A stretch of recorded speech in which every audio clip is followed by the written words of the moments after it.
ॐ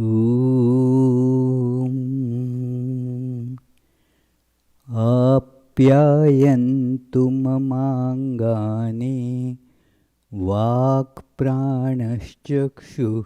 श्रोत्रमथो बलमिन्द्रियाणि च सर्वाणि सर्वं ब्रह्मोपनिषदं माहं ब्रह्म निराकुर्याम् मा ब्रह्म निराकरोत् अनिराकरणमस्तु अनिराकरणं मेस्तु तदात्मनि निरतेय उपनिषत्सु धर्मास्ते मयि सन्तु ते मयि सन्तु।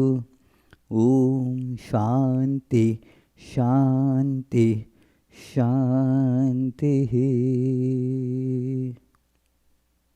Om. May all my limbs attain strength. May the body, the mind, all the sensory and motor organs become strong and efficient. So also the life force. All is verily the one, infinite, unbroken, blissful and conscious existence itself. This is what is spoken of by the scriptures. Let me never deny this truth. May this truth never reject me either because of my incompetence. May I develop all the virtues spoken of by the scriptures as necessary to experience this truth of Brahman. May those virtues be with me. Om, peace, peace, peace.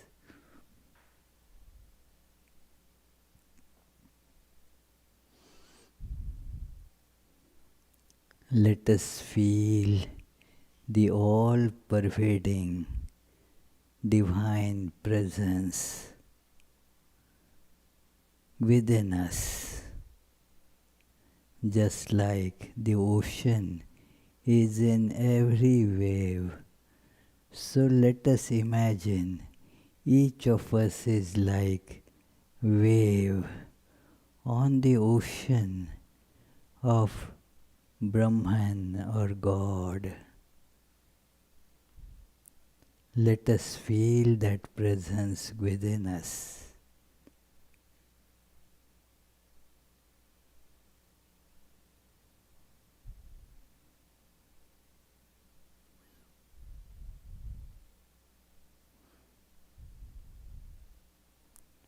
When I feel that, I see I am immortal, I am unchanging.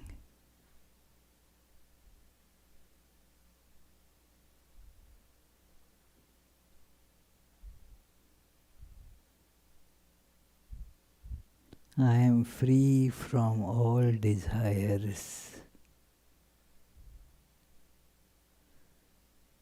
For all my wants are fulfilled in God.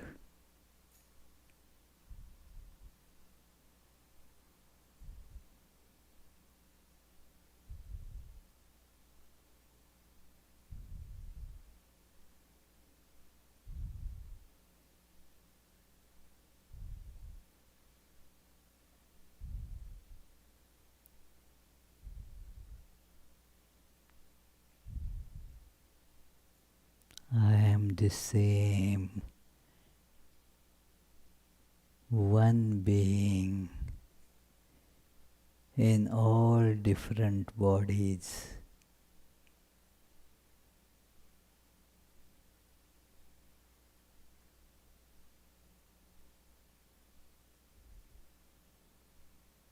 Thus I love everyone as I love myself.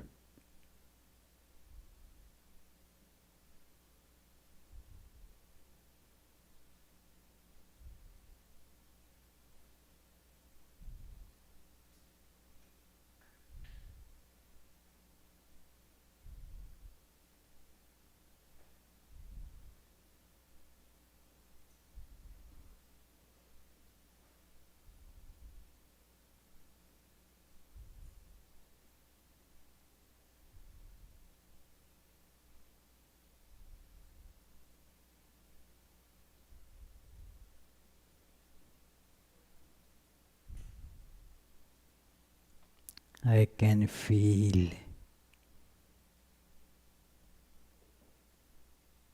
the infinite radiance of the divine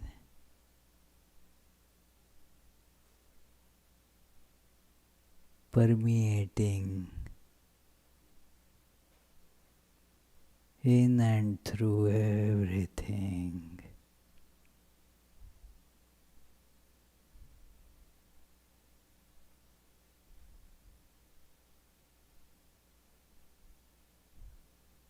My little I is dissolved in it.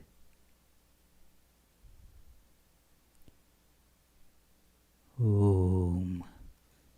Peace, peace, peace.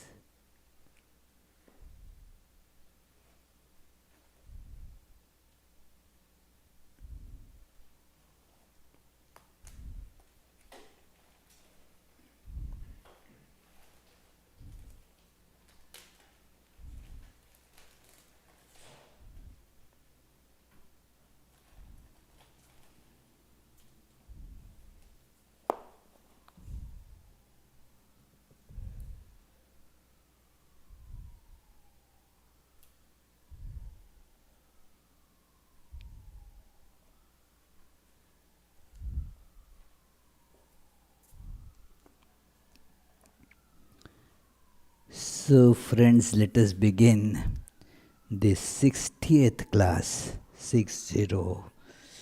And we are discussing Kapilopadesh as we have been going through this beautiful story that Kapila is the God incarnate, and it is his mother is Devahuti, the daughter of Manu. And we have seen all that story, how this tremendously devout woman, she prays now to her son that please give me the means of liberation from this bondage of I and mine, the bondage of body. It is so, please give me the advice by which this ignorance will go away. This we feel as very, I know, you mean, an intelligent person can easily see that I am not body. And yet, this overpowering feeling comes that I am this body. What to do with that? How to get rid of it? Is there a way to get rid of it? In fact, many times one feels a kind of helplessness that I have tried several times. But it doesn't happen. Again and again I get this idea that I am this body. What to do with that? How to overcome that?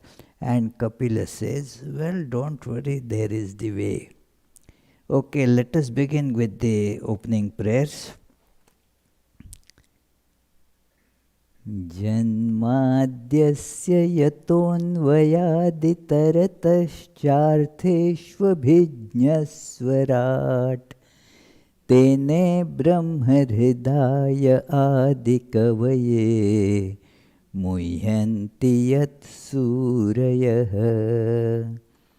तेजो वारिमृदां यथा विनिमयो यत्र त्रिसर्गो मृषा धाम्ना स्वेन सदा निरस्तकुहकं सत्यं परं धीमहि.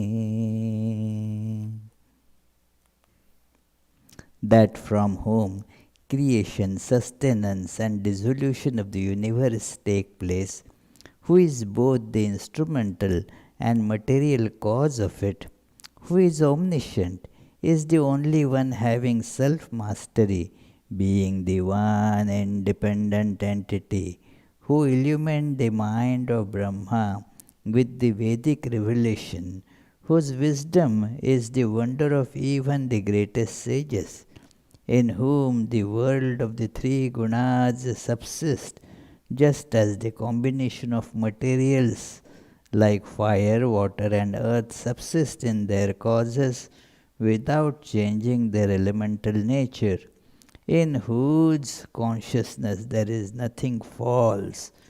On that truth supreme we meditate. So we were seeing in our last class the God to be worshipped through one of the forms of God. And since Bhagavatam is a scripture, a book that is devoted to that form of Vishnu, so therefore it has described that how to approach the form of Vishnu as a devotee, how to feel that form. And remember, this is for not to be felt outside. At least not outside alone. It is to be felt within us. That form of God within us. And then meditate on that form. Concentrate on that form. That is the most psychologically, constitutionally appropriate way for all of us who think of oneself as a form. Our bondage is this, that we think of ourselves as form, and therefore our worship, we may have of course the idea of formless. We can have the imagination of formless. We can think about it, can give lecture about it. One may say, I gave a wonderful discourse on worshipping God who is everywhere and is beyond all forms. But the one who was giving lecture was still having the consciousness as body. I am this form. And those other so many, there were 400 listeners. What is that 400 forms? Everywhere we are caught up by this maya of form. The ignorance of form that has caught us. And so therefore we have to use that very technique to go beyond the bondage of form. It is very easy to say that let us worship just the formless. How can God be put into form? It is, many take this meaning, and in the Bible, that in the 10 Commandments especially, that you shall not have any form, any liking of me. God is giving this commandment. Well, if you take it very literally, then those who take, they don't need a church, don't need a cross, they don't need a synagogue. They are all forms. It is very important that it is our compulsion. That is why the great mystic poet Rumi mentions that let us not criticize worship with form, because when you think of God, you already have made a mental image of God. It is therefore the way is now to use the most appropriate form, that which can be fixed upon by our mind. On that form our mind can get concentrated. So that form is to be used. It is there are various ways of doing it. The most popular is the form that is of like a human being. Let us remember, we are bound by our anthropomorphic constitution. You cannot get over it. Everything, we get the idea of God as a man, as some human being. And therefore you see the various paintings of God in Christianity, and you will see in that tradition is somebody, a big old bearded guy watching. So that is, isn't it, it is a form. So it is like a human being. But then there are to be some characteristics which give us the idea of transcendence over God. This is all very beautifully used by the fiction writers, because logically you cannot really put it, but the fiction writers, therefore you will see that some great person, some hero in the fiction, or even other characters, they have a mixture of human and non-human characters and some special powers associated with them. So, even like Harry Potter would have some special power, some special capability. In that Alice in Wonderland, you will see so many such things, that there is the anthropomorphic conception, and then there is the attempt to show that it is something, there is something beyond the human form. So therefore the form of God, like a human, say the form described here, Vishnu. But then there are many special characteristics which are not human, like it was told, meditate on the feet of Vishnu, the soul of Vishnu, with so many beautiful and significant images there, like the thunderbolt and lotus and so forth. All these are what they have the liberating power in them. It like the thunderbolt will destroy. It was the weapon that was made for killing all the demons, the asuras. So it is when we think of that weapon, Vajra, translated in English as thunderbolt, then what happens? That it is the demons in us, they will get destroyed. So think about it, that form. Then from souls you come up onwards and meditate on the whole form. So gradually that will be felt within, And thus one comes that through such then it is told that you should meditate on the feet of God, you should meditate on the legs, you should meditate on the beautiful face of God. That is, now any such uh, form can be used. Here it is described as Vishnu, but don't think that that is the only form. Whatever there is the concept of Ishta means the chosen ideal in our faith. So it is the chosen ideal. You choose the ideal that is congenial to you, or it has been assigned by your guru for you. So now instead of Vishnu, think of that. So meditate, and this meditation should happen within. It is not that outside. It is because our thought world needs to be transformed, our awareness needs to be transformed.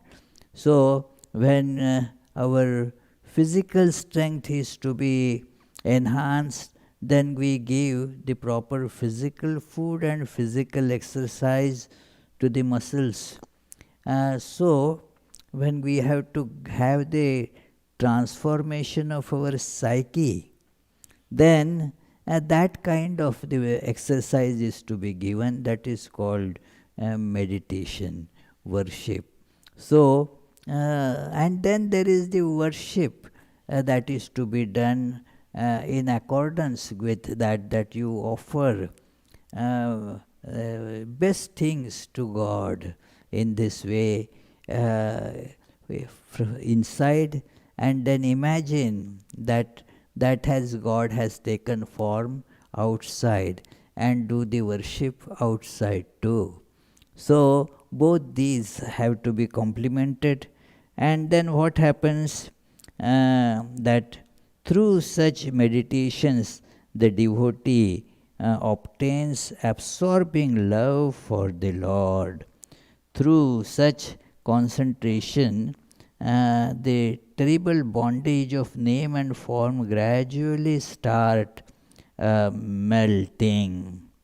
The mind thus deprived of, this is what we saw last time in last class, that deprived of the objects of enjoyment, gradually it dies. It does not, those attractions and repulsions in the world, they don't get the food to thrive on, and thus they meet their death like somebody not fed at all, gradually will die. So it is such those ideas, those desires which create and enhance the bondage. What should be done is, don't feed them. Don't feed the objects or thought to them. When you don't feed, gradually they lose the power. So this is what is to be done. The soul is freed from the gunas of the Prakriti. And we had discussed this idea of gunas many times. So it is this, we are all bound by those sattva, rajas, tamas, the tendencies that we have. They have these three characteristics. The sattvika means there is the tendency towards serenity, calmness, the desire for knowledge, and in general peaceful, that kind of attitude. It is. Then there is the other tendency, the tendency of running about after the objects, from one object to another object. I want this, I want that, and the desire prompted activity. So that is the sign of rajas. And there is the other tendency that also we find amongst ourselves. We get irritated, quarrelsome, we want to fight, we want to just have some quarrel with somebody for nothing, just to satisfy our desire to quarrel, So it is for no reason we will just yell at anybody, for no reason we will just have the idea of attacking somebody, irritation. So, and then do nothing, we have a just callous, insensitive attitude towards everything. No desire to work will be there. Things are, all the room is in the mess.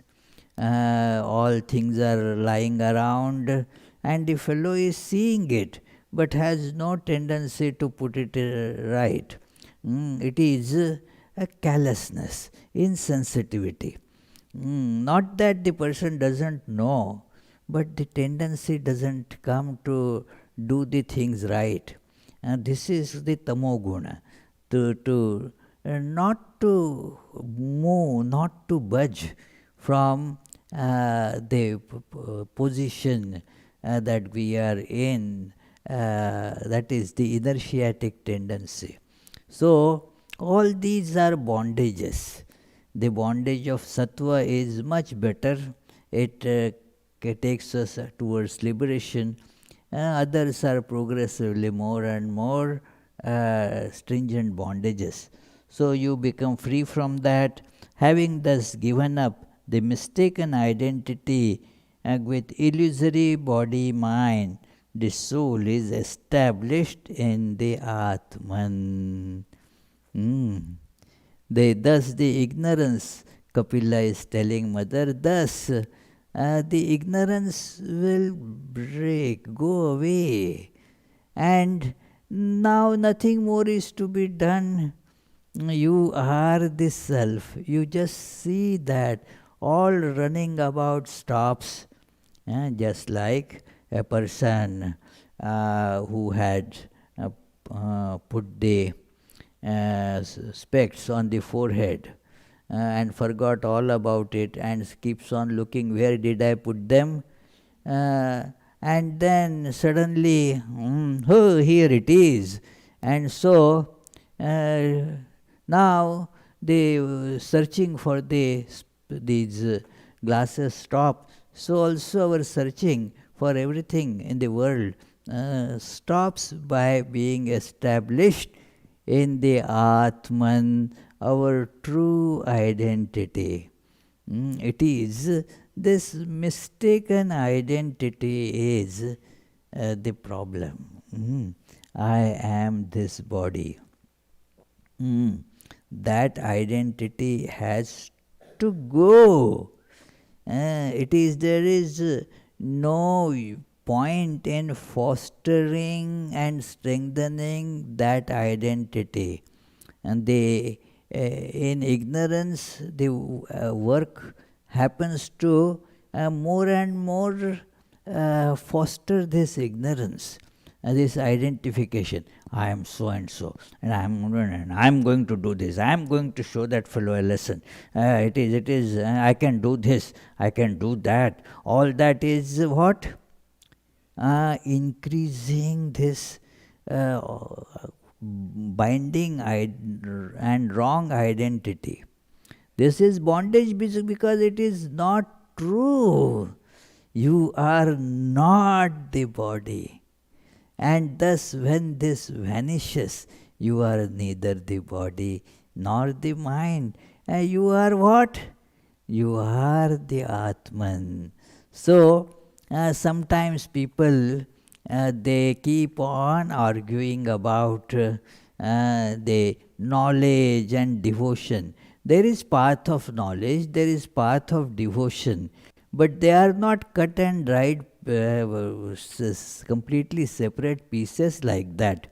It is the knowledge, path of knowledge has lot of devotion in it, and path of devotion has a lot of knowledge in it. So it is not that they are antagonistic to each other or exclusive of each other. No, absolutely not. They are complementary paths. So it is thus you see you reach that.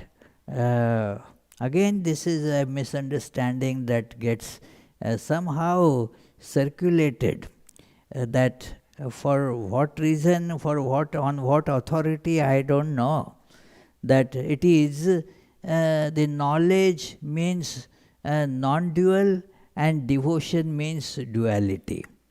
It is not so at all. The goal of devotion is also the same as the goal of the path of knowledge.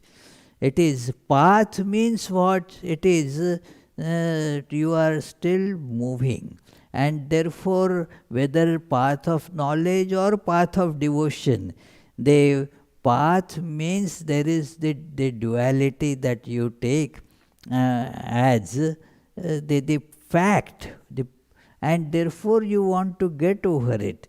That is this sadhana. It is so, as spiritual aspirants, all accept this working duality. Yes, I am spiritual aspirant, I want to get to that stage. But when you get there, now the travel stops. Now you are at that place, you are that now. So, by this knowledge and devotion, both are paths, but you reach at the same one goal. That is why this scripture, known as scripture of devotion, brings this path of devotion as established in Atman. You do these things and you are established in Atman. And this discussion between Kapila and Devahuti is very important because it has both these paths very beautifully discussed and described, along with the paths of meditation and work. That all these take you to the same one goal, and one can practice all of them harmoniously. There could be the preponderance of one, more emphasis of one in somebody, some other will have the emphasis on some other path. That's the all right. It is one of my teachers used to give the analogy that we need the four types of food to get the proper nutritional balance. And we need some carbohydrates, proteins, we need vitamins, and we need the minerals and all that. So we need all these four types of food. So, but the proportion is not same for all. Some who do lot of physical labor, they need some more carbohydrates than others. Those who have more or less sitting job all the time, doing on the computer, tick tick tick tick tick, nothing much. These motors, small motors, don't consume much calories, and they should not eat much carbohydrates. And so the requirement differs, depending on how your metabolism is, how your allergies are, and so forth. So you have to, all four are needed, but the proportions are different. And so also all these four yogas, they are to be combined in every person. But the proportions vary. Somebody needs more of karma yoga. Somebody who is of a different constitution needs more of bhakti yoga, and so forth. So, therefore, all are necessary. Now, what happens? Thus, the process has been told by Kapila, and that he says further that that person's heart melts in the sentiment of devotion, and his tears of surpassing joy almost drown him. That is the beautiful language, you say, that this happens to such a person. So, out of this devotion,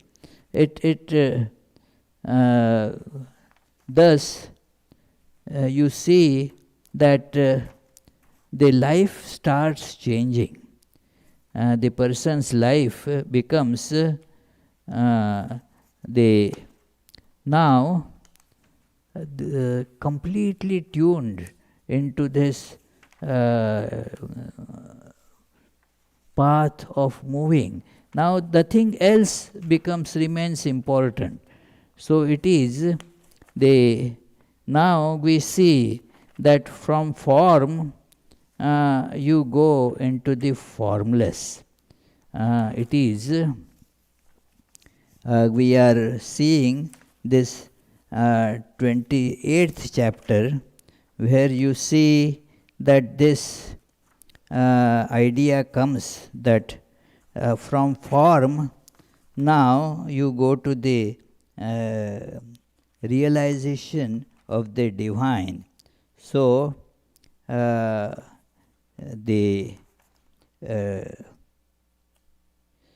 it develops then this image worship.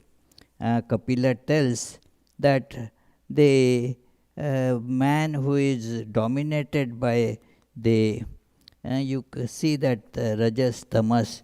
Now everybody has to worship according to the constitution. We have to move from where we are.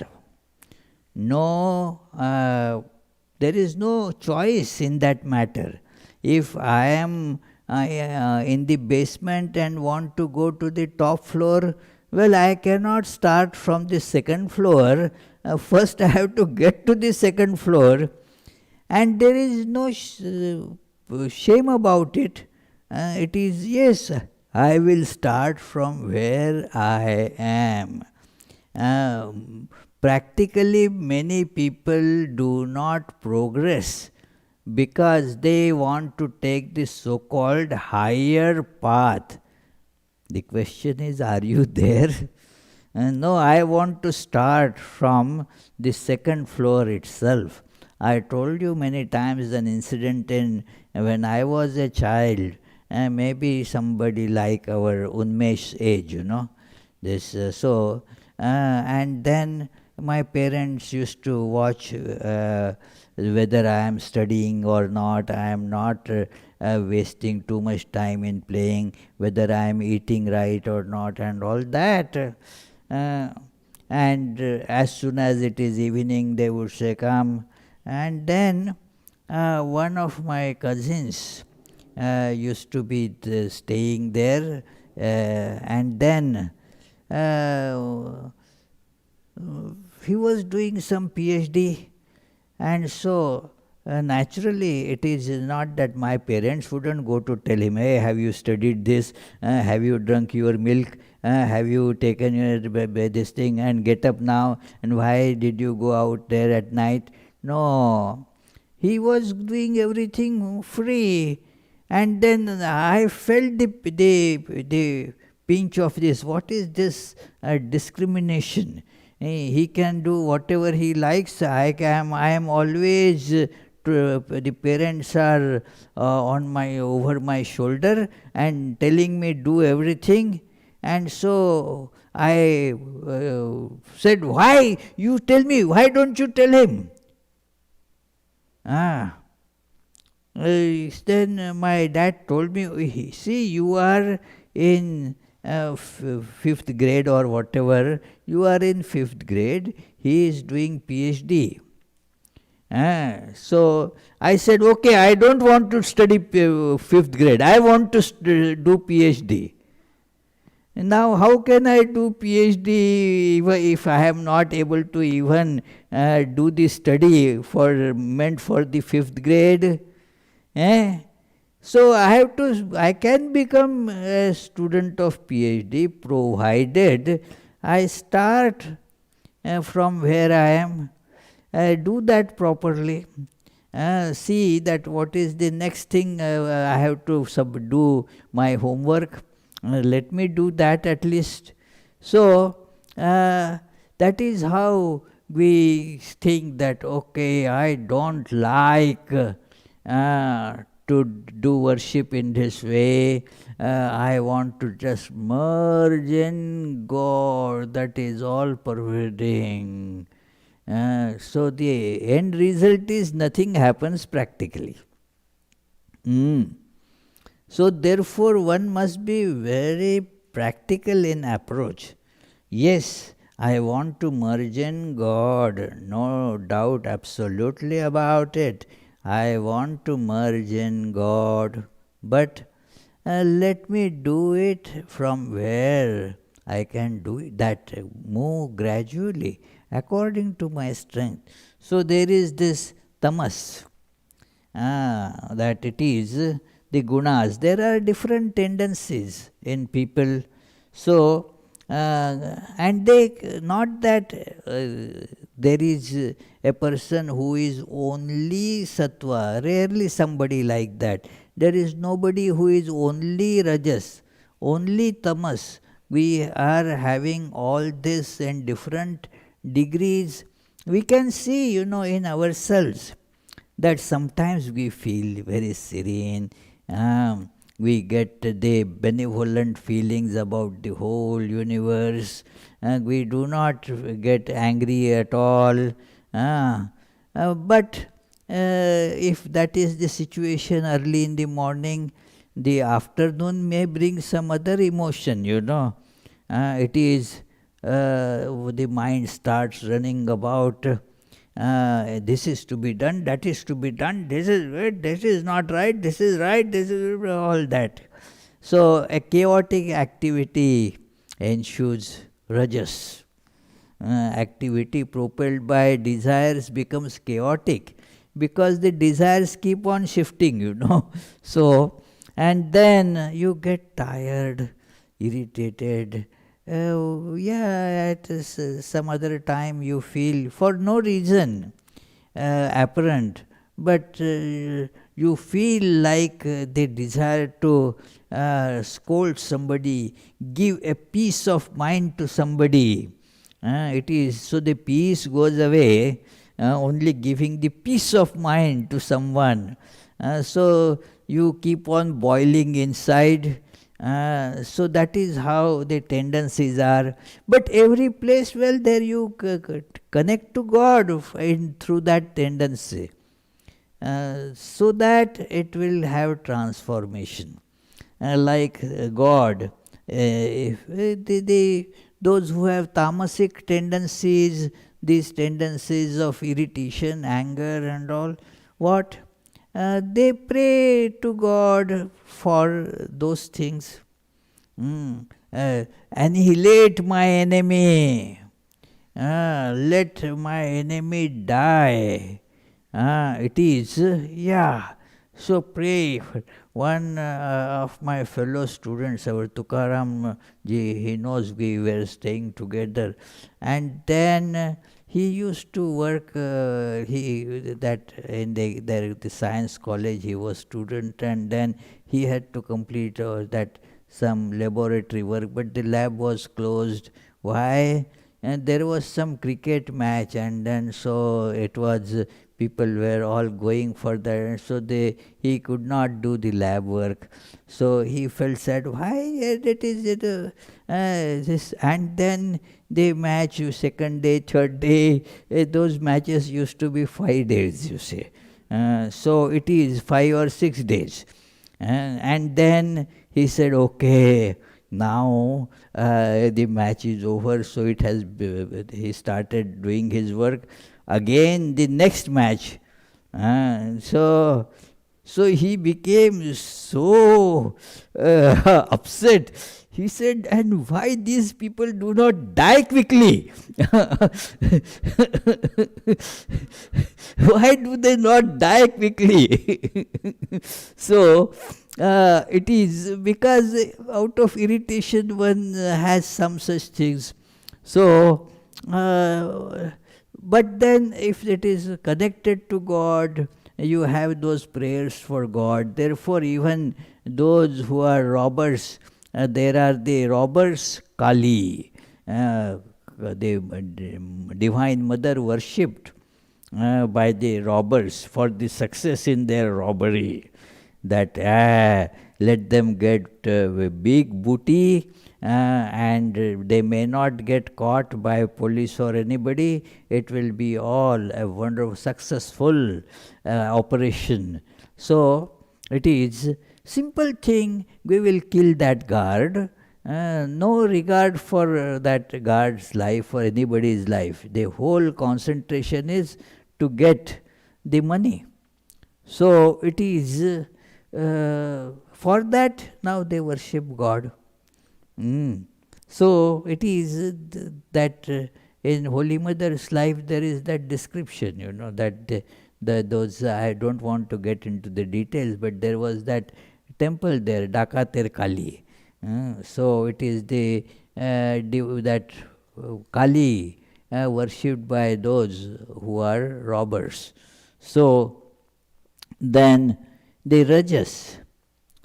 In Tamas, the identification with body is so strong, the ignorance is so powerful that you are this body and then the God is somewhere in the heaven out there, far away, and then you pray to that God.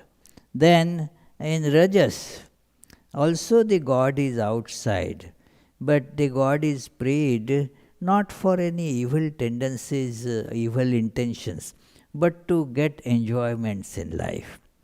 That let this happen, even our Vitthal prays like that, let those, what is that, GB, that Green Bay Packers win the Super Bowl. That is how he prays. Sometimes in Tamas, he would pray that the players of those opposite team, they may get corona and die and all that too. So it is nothing unusual. I mean, it is the Rajas, Tamas, you pray with that. The Sattva that worships for liberation. There is no other, has known that other things are not going to bring any lasting peace or happiness in life, and so he goes to worship just for liberation. I don't want anything else. That is the best worship. So the practice of these things according to the constitution. There is no shame, wherever we are, our life will get transformed by following the constitutional path. Yes, it is bad to go after robbery and all. Everybody knows that. It is the world is like that. The question is bringing about the transformation. So how to transform? Well, go connect it to God. Even those evil tendencies that one has, connect them to God. Seek the help of God. Now what happens is, you get a contact with God through that. And then that becomes the transforming element. Like it is, this is a piece of iron, I want to make it into magnet, then bring it in the contact with magnet. Keep on rubbing the magnet. We used to do it in our high school. That come on, rub the magnet on that iron strip, and then you will see gradually it develops magnetic qualities. So, by that, you start worshipping, you come in contact with God in some way, and then you start transforming your life in the right direction. Now, every path has its disciplines that need to be followed. So, follow the disciplines. Even those who are the robbers, when they are worshipping God, they have their disciplines, their ethics, their do's and don't do's, their rituals, everything has to be observed properly.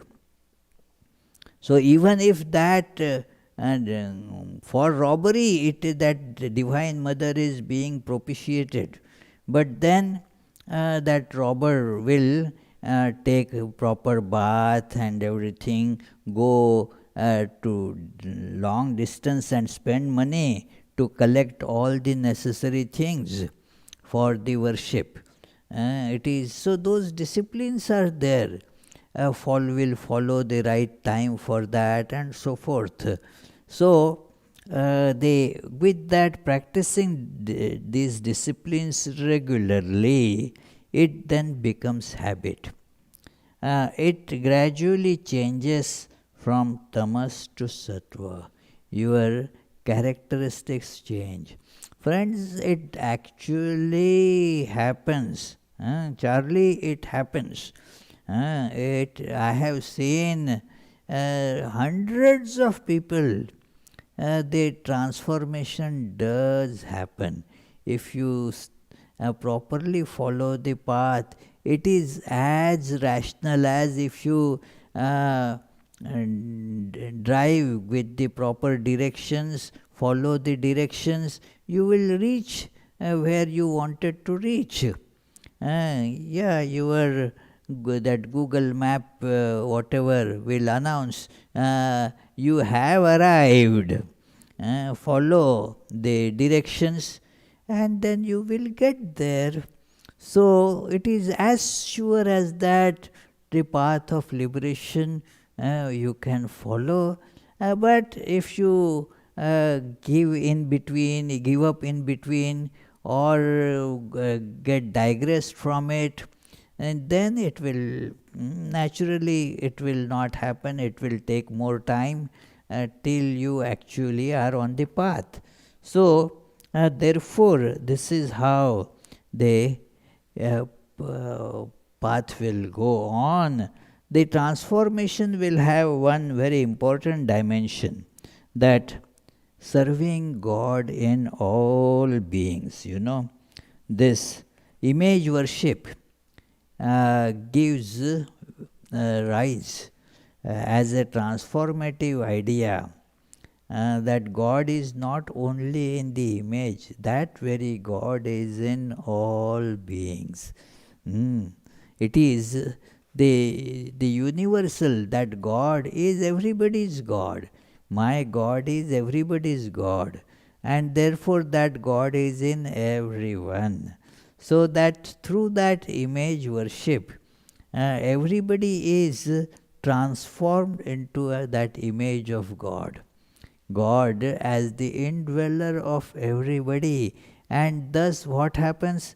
That you are to serve everybody, that they take them as veritable images of God, and then give them the proper respect, all the gifts that are needed.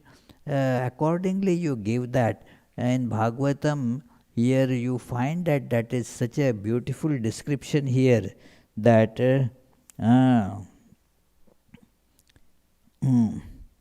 he says that just as yatha vataratho ghranam avrukte gandha ashayat evam yogaratacheta atmanam avikariyat. So it is the fragrance carried by the wind swiftly reaches the organ of smell. So the mind, freed from worldliness by the following of these disciplines of devotion, learns to go effortlessly to the Supreme Being. Yeah, just to hold on to the path. It is then one will surely get there. And then what happens? That aham sarveshu bhuteshu bhutatma avasthitas sada tam avajnaya mam martya kurute archa vidambanam. That I am in everybody's heart, in every receptacle, there is my presence. So, if you disrespect that presence, that if my presence in all beings is not respected, then the various rituals of image worship is meaningless labor. Archa vidambanam. In fact, it is the word used. It's, Sanskrit is a very beautiful word. Archa vidambanam means it is mockery of worship. It is not worship at all. If your worship is limited in some image, but you are disregarding the presence of God in each and every being. Avajnaya means disrespecting it, slighting it, then you are not worshipping at all. So therefore, it is how this worship is to be done. These verses are so beautiful here. Yo mam sarveshu bhuteshu santam atmanam ishwaram hitvarcha bhajate maudhyat bhasmanyeva juhoti saha. It is all useless rituals like pouring the oblations on the ashes. You know, the fire is already gone, there is no fire. But this fellow is pouring oblations on the ashes, just as that is useless. So, this person's worship is otherwise useless. So, what is to be done? It is said that Athamam sarvabhuteshu bhutatmanam kritalayam jiva shrestha. So it is, that is a different verse, that it is to be archayet. Everybody has to be given this part has come even earlier, that whatever archayet danamanabhyam maitriya abhinnena chakshusha, that you worship, that how give them respect first. Not that people are to be given only some things in a condescending attitude. First thing is respect. Archayet, dana is okay, but mana, that respectful attitude has to be there. That same God is in everyone. And it is my privilege that I am able to serve that God by giving that person something. It is going to reach that God. So, this is how the worship should extend to the worship of all beings. That is the image of worship, as Swami Vivekananda mentions, that in everyone you should see that God who is asking, my God the poor, my God the sick, my God who is having no education, all those, let those become my objects of worship. And that is how the worship should go. You all must be remembering in Matthew's, in the Bible, in the Matthew, it is declared the Jesus declares that, well, uh, that for I was hungry. What you did? I was hungry and you gave me something to eat. I recognize that God came to you as a hungry person and you gave that person food. Then I was thirsty and you gave me something to drink. I was a stranger and you invited me in. I needed clothes and you clothed me. I was sick and you looked after me. I was in prison and you came to visit me. Truly I tell you, whatever you did for one of the least of these brothers and sisters of mine, you did for me. And the opposite also is there. I won't recognize you. You may say, well, God, what happened? Why did we not do all these things for you? We built churches, we built all those places, we had the organizations, and in your name we did big things. And I will tell that I don't know these people. I came to them as a hungry fellow. They did not, you did not recognize me, and so forth, you see. So, that is in every religion you will find that the worship must extend to the seeing of God in every being. And thus what happens? You are feeling that I am God, I am divine. It becomes more and more consolidated. The same being is in everyone, and the identification with body withers away. So, friends, today the time is over. I had thought of telling you this story, but maybe next class that we will discuss that the story about the Shuka. So let us conclude with the closing chant, and if there are any questions, feel free to ask. निगमकल्पतरोर्गलितं फलं शुकमुखादमृतद्रवसंयुतं पिबत भागवतं रसमालयं मुहुर्मुहुः रसिका भुवि भावुकाः. O devotees, quaff to intoxication this nectar of the fruit of the tree of Vedas, flowing from the mouth of the great sage Shuka and mixed with the ambrosia from his words.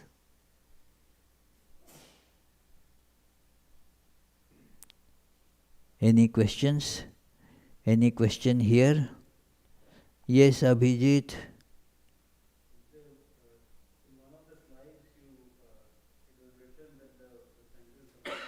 Huh? In one of the slides, it was written, one of the verses was said, the mind deprived of the fuel of sense enjoyment. Yeah. In the soul. So could you please explain a little bit if that was so, then when we sleep, we would be merged with God? Yeah.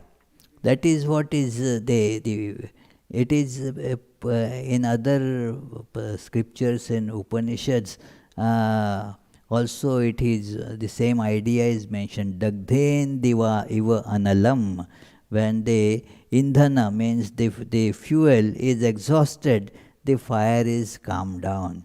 So there is this. The desires are there. And then when we feed those desires, the desires flare up, like the flames flare up when you add fuel to them. So the objects of desire are like fuel. They will not be able to put out the fire of desire. In fact, it will flare up. That is what happens. So deprive them of the fuel. So the fire will get extinguished thereby. The craving will go away. That is the idea there. That and very powerful idea and very practical.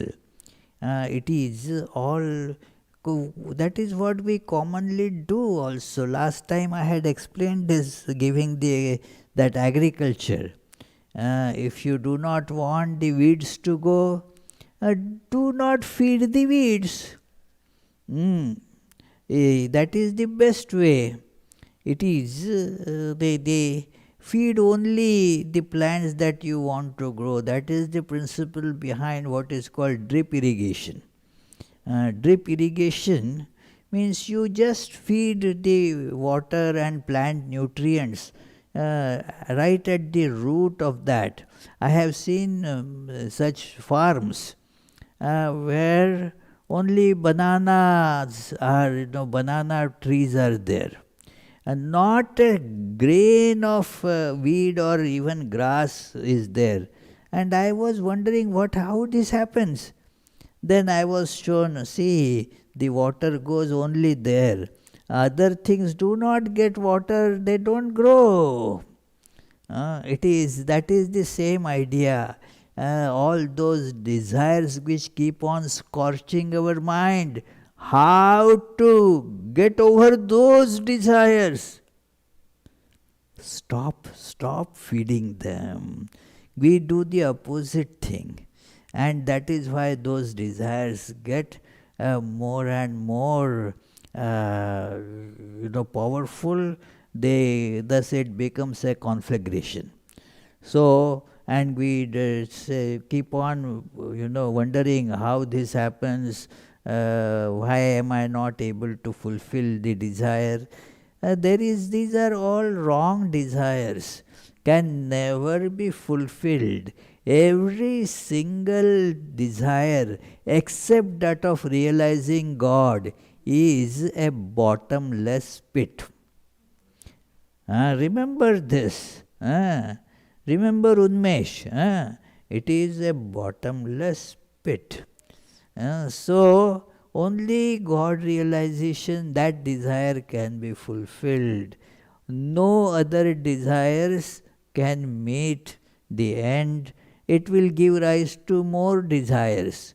That is how. Therefore, don't feed it. Uproot it if possible. But the first thing, stop feeding it. So let us conclude with the closing chants.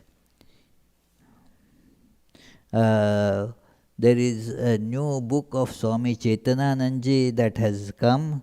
It is Sri Ramakrishna's Divine Life in Pictures. So some copies are here if you want to buy. Our Naomi is there in the bookstore. Mukund Madhav Govind बोल केशव माधव हरि हरि बोल मुकुंद माधव गोविंद बोल केशव माधव हरि हरि बोल हरि हरि बोल हरि हरि बोल हरि हरि बोल हरि हरि बोल कृष्ण कृष्ण बोल कृष्ण कृष्ण बोल कृष्ण कृष्ण बोल कृष्ण कृष्ण बोल मुकुंद माधव